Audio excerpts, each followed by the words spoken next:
Hi, everybody. Welcome back to Life as a Law Student. As you can see, I'm in my new place for North Carolina and my internship with the Charlotte District Attorney. Today, I have a very special guest who I'm just going to go ahead and let introduce himself. Well, hi there. I'm glad to be here with you today. I'm Steve Hyatt, and I have a 40-year career in human resources. The majority of the time spent with USA Today in Washington, D.C. area. And the last 4 years of my career, I decided to leave the media business, and I joined a mid-sized law firm in the East Coast called Offit Kerman. And right after the pandemic hit, I decided it was probably time to retire. And now I am an HR consultant, and I'm glad to be here today to maybe talk a little bit about what we can do to help law students pursue their careers.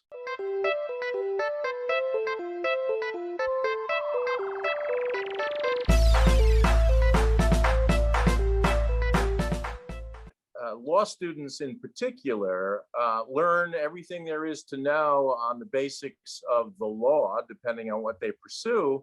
But law schools don't necessarily prepare young people for the reality of the real world and what the challenges they're going to be faced with. And I thought maybe I could help with that. To add a little more realism to the academic background that most people possess. Do correct me if I'm wrong, but I think you are working more in what we would consider big law versus what I'm going into, criminal law. So you probably have seen lawyers go through very different experiences than I have. Is that an accurate portrayal of the area of law you were in? I would say so. The law firm that I worked for was everything from family law to copyright law to immigration, to et cetera, to business law. Nothing with criminal law, of course, because that wasn't our specialty. But I got a good exposure to the ethics and the workloads and the passion that business lawyers, attorneys possess, and what separates the successful ones from the less successful ones. And those are areas where I think law students in particular need to be mentally prepared as they pursue their passion. I'm happy to get right into it. What are some Okay. of those differences between those who are successful and those who are not in your experience? Yeah, well, a lot of times, it really determines why does a young person who's had success at university pursue law school and then a law career? Many times it's because they've been exposed to people or relatives that have been in the business, and they see the real positive side of practicing law. And what I found is the people that are successful have a natural affinity for it, and they have somewhat of an insight into what they're getting into. But probably a majority of people are in shock and awe a little bit when they show up for their first job, and they find out that they have things like billable hours, or they find out that they're going to be an associate to a very successful attorney, and they are stunned by the hours that they have to put in order to be productive. Now they throw you into the deep end of the pool and say, hey, not only do we need you to work 60, 70 hours a week, but we also need you to go to the local Chamber of Commerce meetings, and you need to begin to build your book of business. And the two have to occur at the same time. I am a believer that you should always pursue your passion, but you should have a clear view of what that passion is before you get there. I kind of compare it to teachers who go to school and all they want to do is educate young people, and then get to their first real job and they can't believe how rude and obnoxious some of the students can be. And they go, you know what, I think I'm going back to get my master's and I'm going to get into something else. So the people that are still teachers after 4 years, those are people that are committed to the job. And the same way with new attorneys. Yeah, and that's why I've always have recommended, and sung the praises of doing as many internships and practical experiences in law school as possible, because then want to be lawyers even as early as when you're in college or in high school. If you can get into an office just to shadow people, help as a law clerk, even go into different areas of law if you're not sure exactly what you're interested in, because even though it's not going to be exactly the same kind of expectations as when you're a new associate and being paid and expected to work 60 to 70 hours a week, they'll be a little nicer to you. It does give you at least a glimpse of what you're getting into. It can give you a good idea of if that's a location that you would want to work at or not. For example, working in St. Louis, I liked a lot of the process, I guess, a lot of the procedure that they had established there, but very few people stuck around for a long time, because I think of the way that management worked and just how much crime is in the city. Versus here in North Carolina, I've only been here a couple weeks, but so far it seems like everyone loves their job, but some of the procedures are really outdated. Like their computer systems are from the 80s. So it's kind of like a give and take of what are your priorities in a job that you're looking for in the future? What kind of area of law do you want to go into? And making sure that the first time you're exposed to it isn't when you're expected to be there for a couple years and putting in that many hours. I totally agree with you. But one of the things that I would highly recommend, no matter what area of law you go into, you gave a very good example of the computer system. The people that are using that computer system already know that it stinks. Yeah. Okay? They don't need the intern to come in and be the smartest person in the room. My advice to interns are listen, listen, and listen. Keep your ears open and your mouth shut, okay? Because they're not bringing in, unless you specifically are brought in to manage change. Work with the resources you have, listen to the experts, and look for your opportunity to contribute. Now, if you go to a new organization, after the 91st day, when you've passed your introductory period, that's when you start telling people little areas that you can improve. And don't forget, every boss is different. And so just because you may have a certain expertise in this area, that person may want your input. That person may just want you to put your nose to the grindstone and do the quality work. A phrase that I've said countless times, and I think most people in law school would agree with, is that law school doesn't teach you about the law. It teaches you how to think about the law.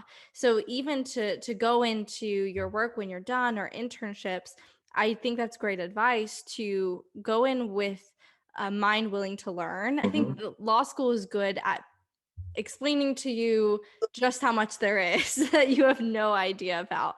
I've Yeah. never felt as dumb as I do in law school. But don't sell yourself short either. I think I totally agree with the principles of what you're saying. But I don't want to burst anyone's bubble. Like everybody feels stupid in law school and at their first couple internships. It's okay if you don't know everything.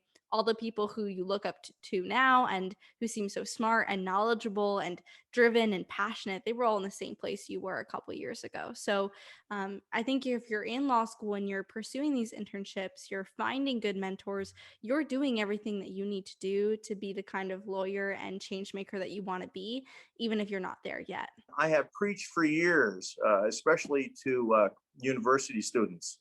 It's not where you start, it's where you end. So, when you fail, and everybody fails, do you get back up from the failure? Do you let the failure rip you apart, or do you learn from the failure and then say, okay, I'm not going to repeat that again? And that's how people become successful. They don't allow the challenges to get in the way of their passion and their career. And one other thing that I would seriously advise people: you have to find work life balance. Okay. In the beginning, yes, it's all about putting in the hours, etc. But I know successful attorneys that they'll work all day, they'll go home and they'll have dinner with their families, etc., put everybody to bed, kiss them goodnight, and then work till 2 o'clock in the morning. Okay. But they don't let it get in the way of family time, etc. I know a lot of divorced attorneys, men and women, because they didn't learn that in the beginning. You know, there's crunch time, and then there's getting into bad habits. So you can have a very fulfilling life as an attorney, no matter what area of law you work in. But after a couple of years as an associate or new to the government, make sure you focus on family time, because the dance recitals are just as important as the lawsuit. Steve, I wonder if you could maybe make some of this advice a little bit more grounded as to your experience. So you said that you worked in a firm in the HR department. So how did that perspective, how did that placement give you access to this kind of information and advice? If you're a great HR professional, it's all about observing and coming up with solutions for challenges, maybe even before they occur. And so I always try to insert myself into the lives of all professional lives of all the people that I worked with, because Nicole, if I know you're happy, I will know when you're unhappy. Mhm. Okay. And so I look for those signs that somebody is struggling. I'll look for those signs that somebody's working for somebody and they don't sync up. Everybody needs a mentor, but everybody also needs a champion. A champion will see what your skill sets are and help you maximize the opportunities within the firm or the government organization to put you in the spotlight in front of the decision makers. So I always try to identify talent and then bring that talent to the attention of the decision makers. And if you can do that from an HR perspective, you can help people propel themselves forward in their careers.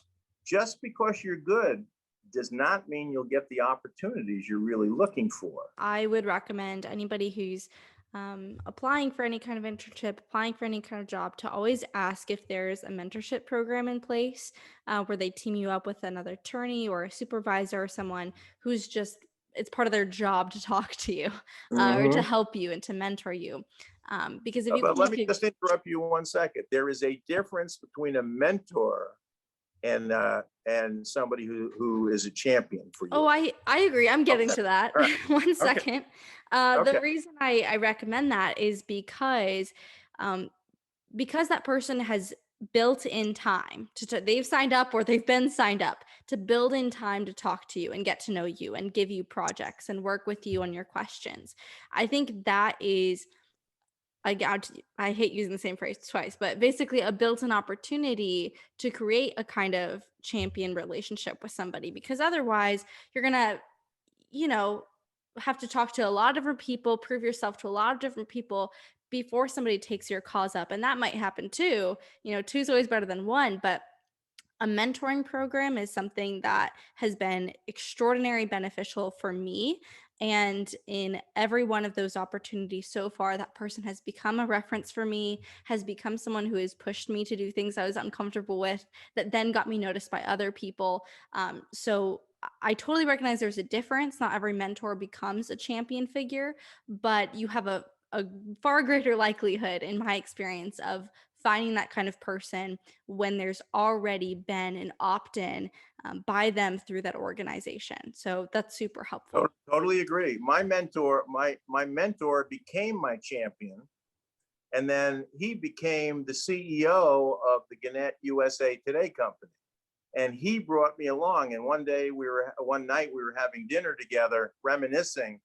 And he said, I saw things in you that you didn't realize you had. And Totally. I put you in spots that you were totally unprepared for, and you rose to the occasion.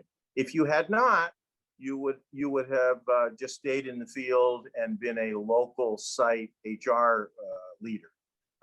But I rose from obscurity to the number 2 person in HR at Gannett. And it was a wonderful, wonderful experience. And the Yeah. law firm was just as wonderful. And when we leave here today, I want to offer your audience, I am very open to somebody calling me, asking me for help, asking me for advice, just chatting about their careers. It's something that I love doing, and giving back to people. Sure. Yeah, we can definitely put your contact information in the Okay, description box below for anyone who's great. interested. They Yeah. can click down there. But Steve, if there's any big piece of advice that you feel like we didn't get to today that you really wanted to share, I wanted to give you one more opportunity to do that before we finish up today.